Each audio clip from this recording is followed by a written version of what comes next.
Hi, I'm Todd Harris, and I want to welcome you to another episode of TendingBar. Today I have a really special guest to share with you, my friend and colleague Alison Bost. Alison is the Deputy General Counsel of Womble, Dickinson, which, as you know, is a very, very large law firm in the United States and the UK. And as that, she has a unique kind of practice that I want to talk about with you. That is that Alison is a lawyer to lawyers. And there are a lot of issues that lawyers deal with in self-regulation and in their own ethical reflections that I'm not sure the general public is always aware about. We're going to talk about that somewhat today. But beyond talking about her practice internal to the firm, we're going to talk about some of the initiatives that she and I have worked on together that are things we care about deeply, things that I'm going to talk about a lot on this TendingBar podcast over time. And those are how lawyers can work to address issues of bias in society, bias in the workplace in particular.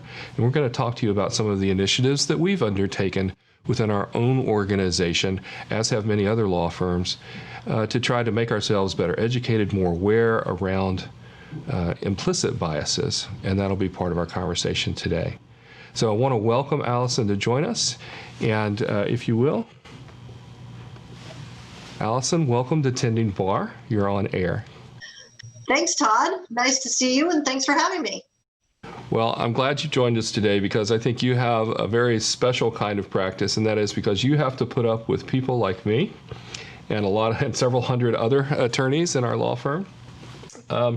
But before we talk about your practice as it exists today, I want to ask you the question I've been asking all of our guests, because our students, like the students at Georgetown Law, are always interested in knowing how it is that our guests came to the law. Why is it that you came to study law and to practice law? Why did you want to be a lawyer? I love that question, Todd, and I'm glad you're asking everyone because I'd like to hear these anecdotes from other lawyers as well. So I'll tell you my story. I'm actually a lawyer because of a mentor. And one of the things I think is so important in any profession, but particularly the legal profession, is your mentors and your sponsors. So dating all the way back to my college days, I had a professor. And I was a French major, which may not be the most obvious path to the law, but I had a very just beloved, dear friend professor who really became a mentor to me. And she suggested that I consider going to law school because I had not thought of that when I was in college. And I was taking some time between college and law school to work and to, start to build my professional life. And based on her suggestion, I started exploring the law and becoming very interested in the intellectual way of analyzing the law, of analyzing statutes, of analyzing case law, particularly in the area of constitutional law and laws around employment issues, including anti-discrimination types of laws. Like many of us, you came to study the law because of those sort of broad interests, and those are some specific interests. How is it that you came to be the general counsel or deputy general counsel for us at Womble? How did you come into that practice? So that's part of the surprising evolution of a legal career. Candidly, when I started practicing law, I had no idea that this was a job that anyone could ever have. So I was trained as a litigator. I just told you I became a lawyer in order to work on certain types of law. So I was trained as a litigator in a more general litigation practice in our firm. But something I was doing on a parallel track as part of my service to the firm and to the legal profession is I served on our ethics committee. So we had a committee of people across the firm who were tapped by the leadership of the firm to be the body that people would come to if they had an ethical dilemma. So after a few years of doing that, unexpectedly out of the blue, the partner at our firm who was serving as the chair of the professionalism committee at the time, and the hiring partner for the firm came to me and asked if I would be open to some opportunities, and offered this role working with our then general counsel, because as the firm grew, the job became more than one person could do. Yeah. So I sort of got taken under his wing to learn how to be a lawyer for lawyers and become more specialized in legal ethics and legal risk management, including things like conflicts of interest and how to resolve them when they are presented. All good things to serve the firm and our clients. And so I jumped at the opportunity. Yeah, I think, different law firms approach these issues in different ways. Not all law firms have what they would call an ethics committee. A lot of law firms have a risk management committee or risk mitigation kind of function, which is a little bit narrower. I'm not sure the general public is aware that all lawyers, I believe it's in every state, but it's in most states, not only do they have to pass the multi-state bar exam, but have to pass an exam that is based on the model rules of professional behavior for lawyers. And so some law firms have a committee that is really just tracking those rules and making sure there's compliance. So it's really a compliance committee. And those rules are primarily about conflicts of interest. We come back in that. But an ethics committee is a bit broader concept, isn't it? It's not just about compliance with compulsory rules, but about doing the right thing. And I think it might surprise folks sometimes how carefully lawyers attend, especially in large firms, to more than just staying out of trouble, but in trying to make sure that their practice is ethical in a broader sense. So I'd like, if you can, in your role, and as you said, our firm is big enough that we've had a multi-person general counsel's office for a long time, but what are the kinds of questions that come across your desk as a lawyer to lawyer from day to day? What's your day like as that kind of lawyer? So the questions I get most often have to do with conflicts of interest. And as you said, it is an effort by our lawyers that work at this law firm to make sure we are serving clients appropriately. So for example, we don't want to take on a matter in one part of our firm that's against a client being represented in a different part of our firm. And when I say a matter against a client, I don't mean that we are hostile or hate them or trying to destroy them. I just may mean that we are trying to do a real estate transaction and they want to sell something. We have another client that wants to buy, and we need to work out how to do that appropriately if the clients are agreeable to such an approach. If the clients are not agreeable to such an approach, then we would back off. So the basic concept for folks who don't think about conflicts of interest generally is that if the firm has some sort of benefit from representing client A and now wants to represent client B, and those two are in some transaction together or some litigation together, in representing one or the other, we might pull our punches, is the concern, that we might not zealously represent the interests of one client or either of the clients because we don't want to lose the relationship with the other one. And so where our own relationship starts to be, we start to think of, with one of the clients, we start to think about, in giving advice, what's good for us as opposed to what's good for them. And that's the conflict. Now, some people say that lawyers have built-in conflicts all the time. For example, we get paid by the hour.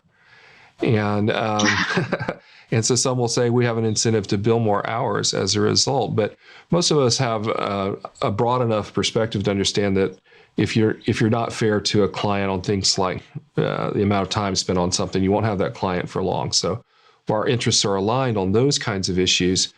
But the basic notion is representing two clients opposite one another, even if it's not the same attorneys involved, could cause us to be less than zealous as we're supposed to be. Is that a fair description? That's a fair description. In conflicts world, we would call that a material limitation. That's the language that the conflicts rules.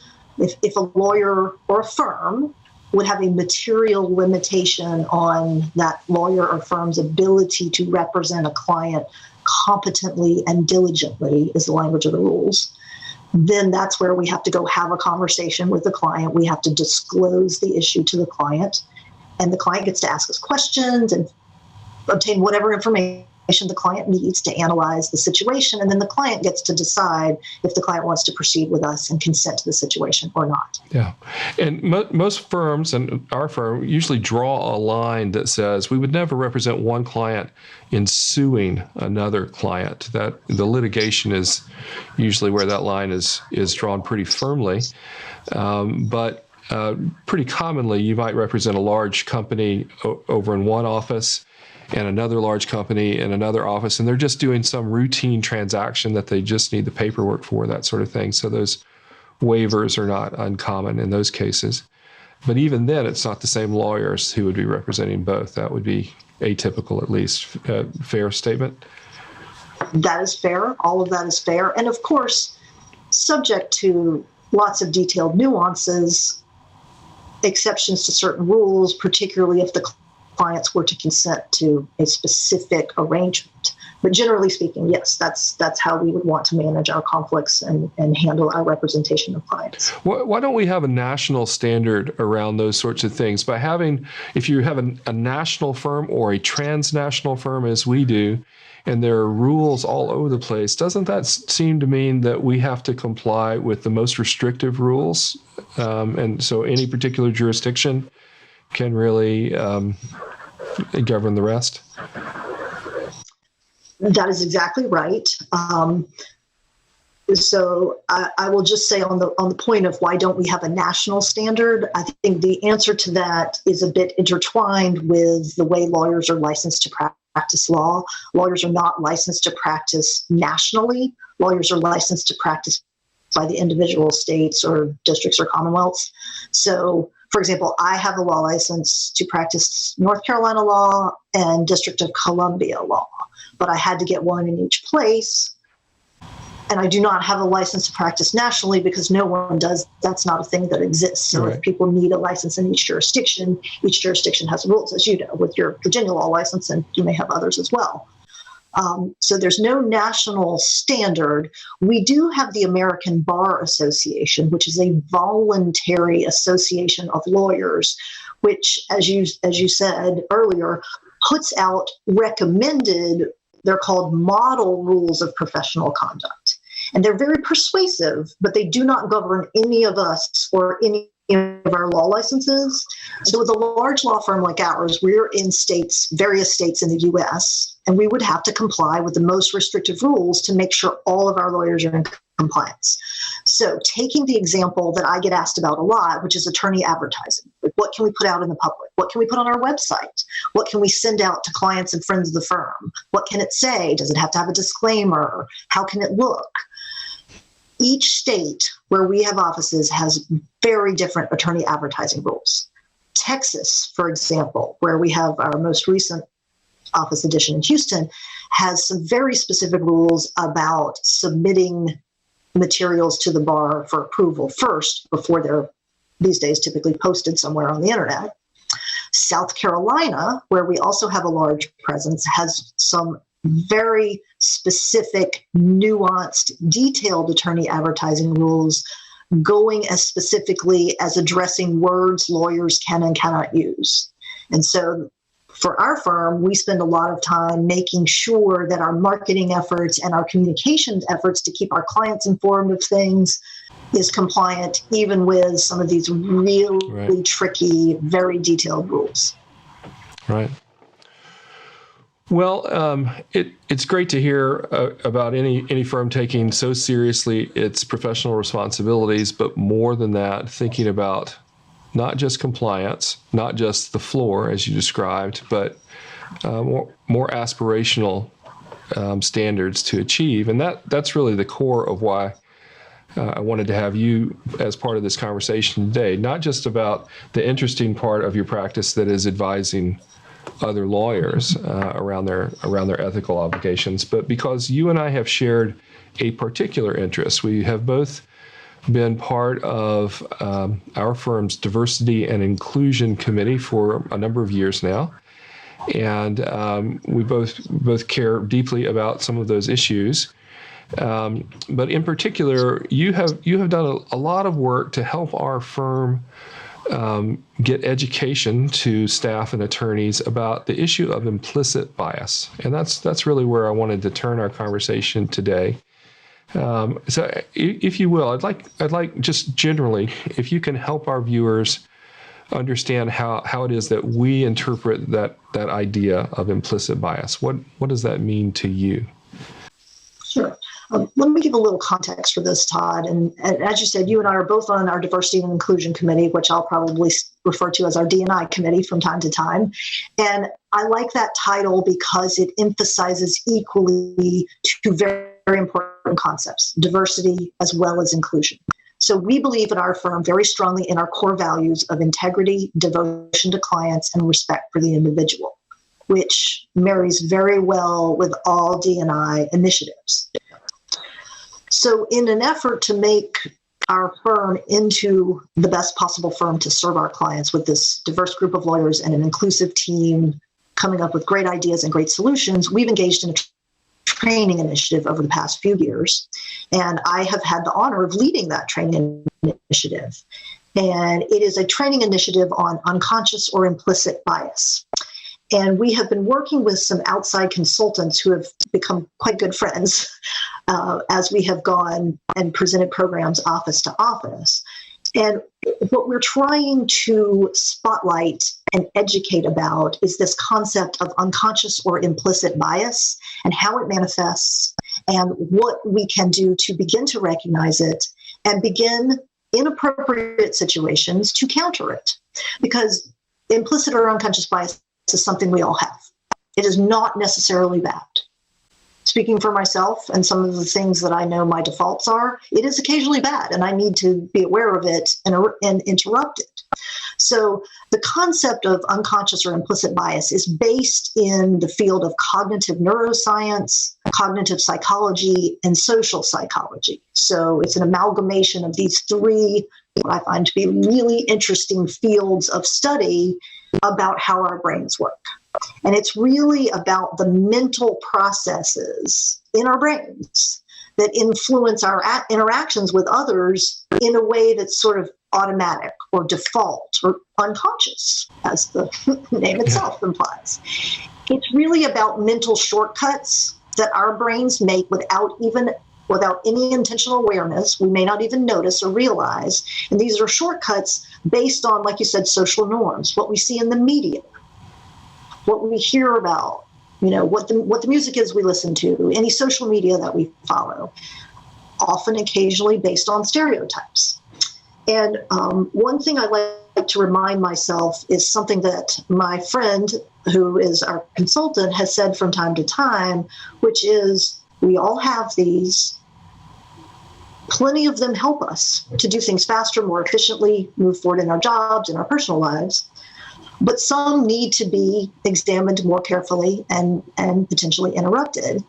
And those are the ones that I can describe this way. And I'm borrowing a description from our consultants, so I certainly want to give them credit. But if you can think about the concept of acid rain, anybody who was outside when acid rain fell, we were just standing there, it fell on us. And that's the concept of all the isms we have in the world today, racism, sexism, etc. Those were not things your generation, my generation, even our parents' generation invented. Those things have existed, and we've existed in the world with them. So many of those things have landed on us, much like the rain.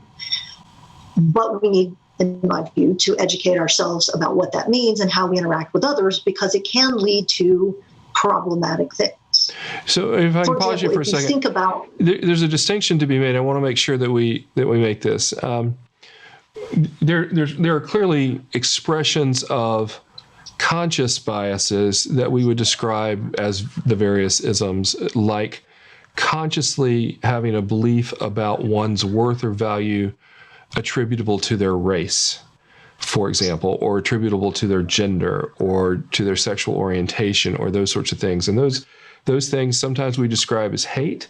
Sometimes we don't describe them that way, but we're not talking about that exactly. We're talking about something that is a process of our brains that's very normal, and that is present even in those persons who very consciously oppose discrimination.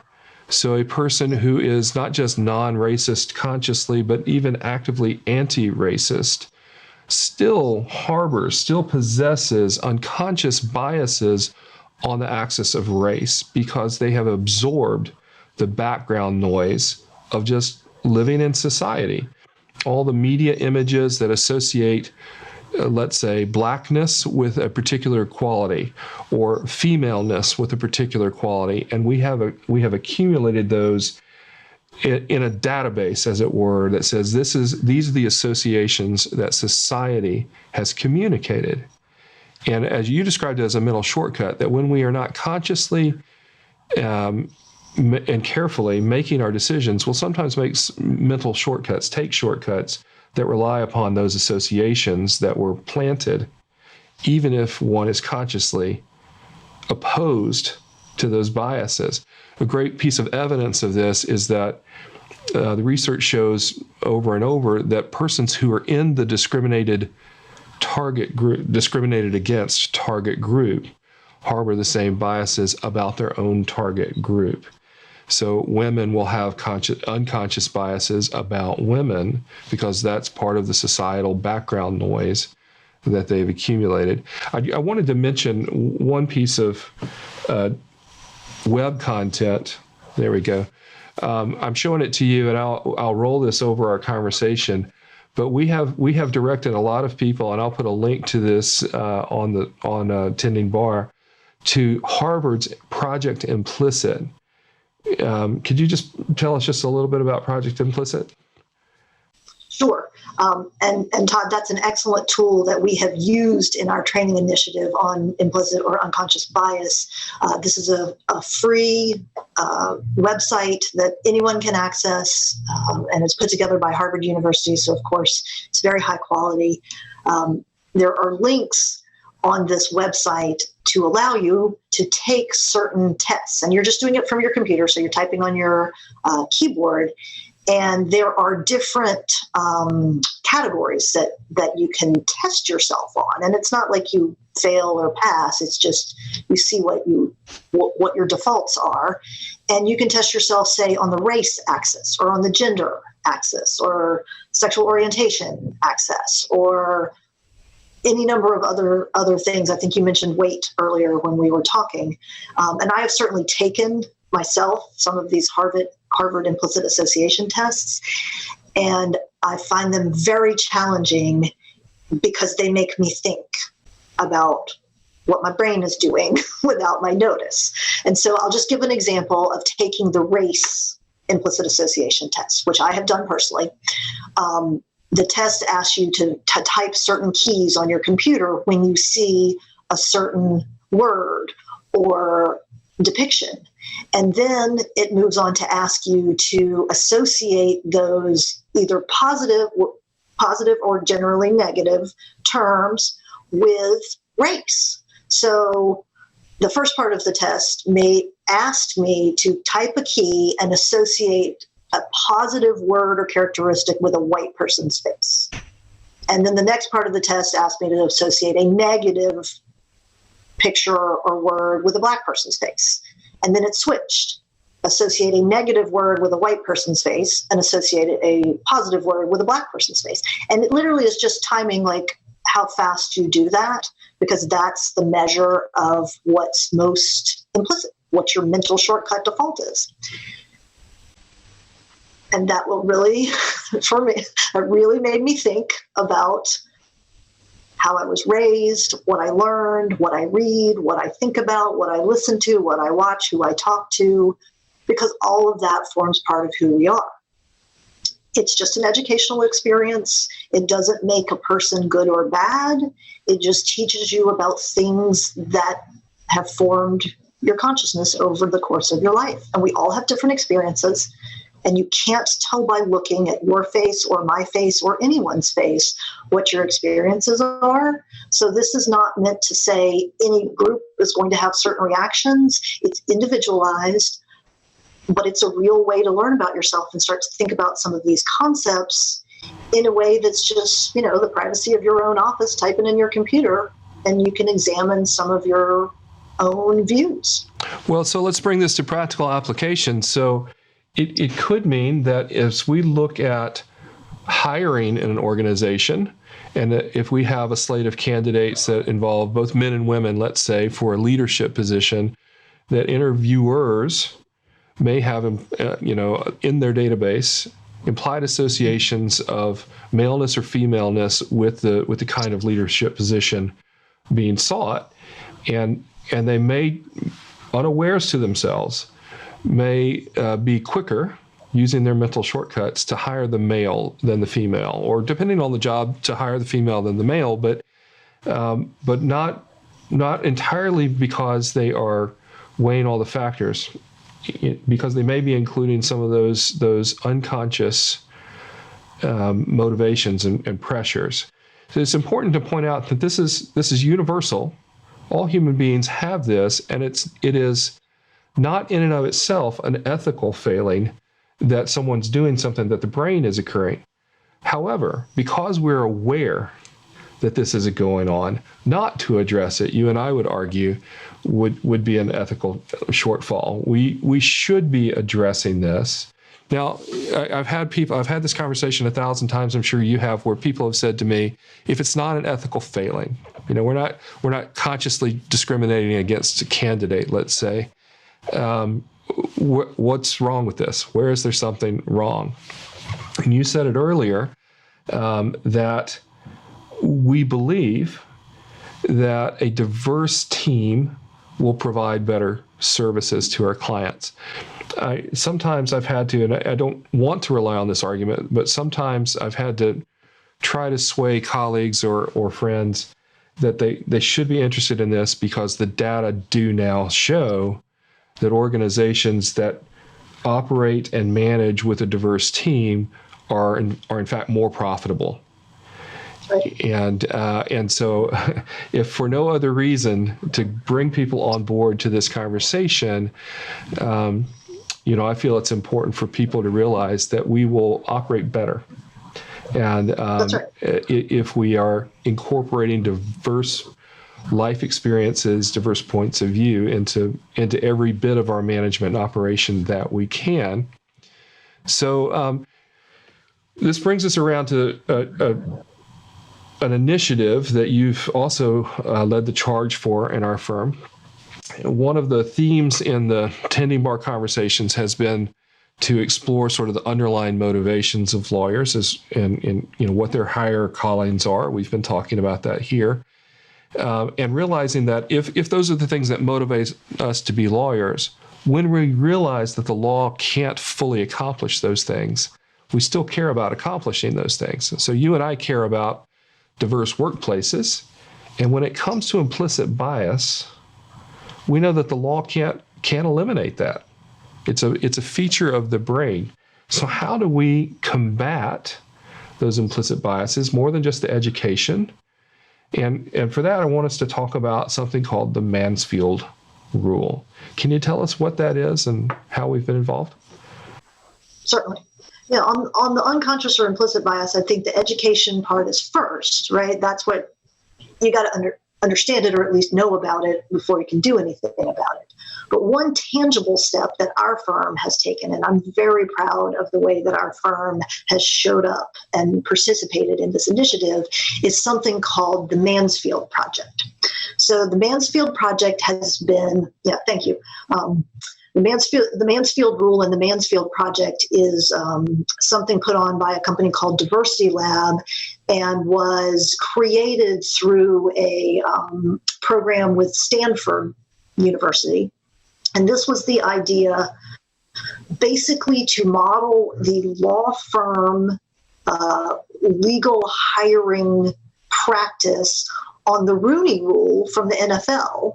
And for football fans, you may recall that the Rooney Rule requires teams to interview at least one diverse candidate for head coaching positions. And it's since been extended much more broadly, but that's how it started. And so the Mansfield Rule is modeled on the Rooney Rule. Arabella Mansfield was the first woman licensed to practice law in the United States, so that's why we get the Mansfield name in the rule. And basically what firms participating in the Mansfield project agree to do is we agree that we will do a number of things to boost diversity and inclusion in the legal profession, specifically including considering diverse slates of candidates for certain important positions in a law firm. So for promotion to equity partner, for any leadership positions, such as chair of the firm, practice group leader, office managing partner, team leader, things like that. Lateral hiring. So when we're hiring lawyers from outside the firm to come into our pipeline, whether it's at an equity partner level or any level that's considered senior, the definition is fourth-year lawyer and above. And there's some other things that we agree to do as a Mansfield firm. We agree that we will aim to consider a diverse candidate pool for all of our pitch teams that go out to pitch to clients to say, hey, we're available and can help you with your legal needs. And for the Mansfield firms, the goal is to consider a candidate pool that is at least 30%, I'm going to call it diverse, or Mansfield qualified lawyers. And what Mansfield qualified lawyers in today's iteration means women, attorneys of color, LGBTQ plus attorneys, and attorneys with disabilities. And so the Mansfield Rule has been evolving for about 4 years now, and we've been involved for 3 of those. We just couldn't get in the first year we tried. And so we have really found success with the Mansfield Rule. We're very proud that we were certified. We're Mansfield certified. So Diversity Lab has reviewed our stats, and we met those threshold goals, and we are very proud of that. But the idea is we can't reach your and my goal of having a diverse law firm without considering a diverse pool of candidates for our open positions. So we've got to have that in the pipeline in order to make the progress that we want to make. And it also prompts exactly what you and I are doing, Todd. Being a Mansfield firm prompts these intentional conversations and intentional thinking around diversity and inclusion and what it means to have a diverse candidate pool for these positions, for our pitches to our clients, so that we can intentionally move our firm forward in becoming a more diverse and inclusive firm that we all want to work at and that we want to have in order to serve our clients with the best talent that we can field to give the clients the legal solutions and ideas and advocacy they need. So thank you for that. I think we might summarize as saying left on autopilot, natural processes of the brain will lead to biased decisions sometimes.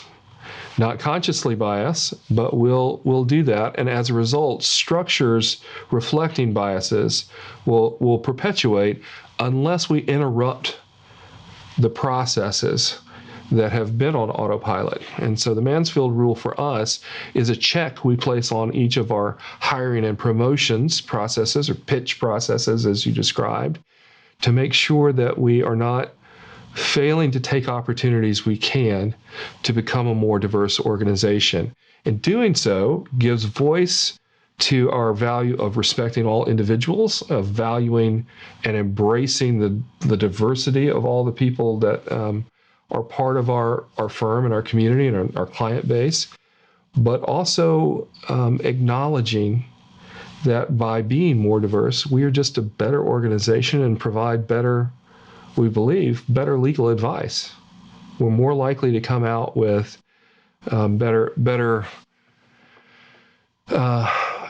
better conclusions because we have considered more diverse perspective in doing so.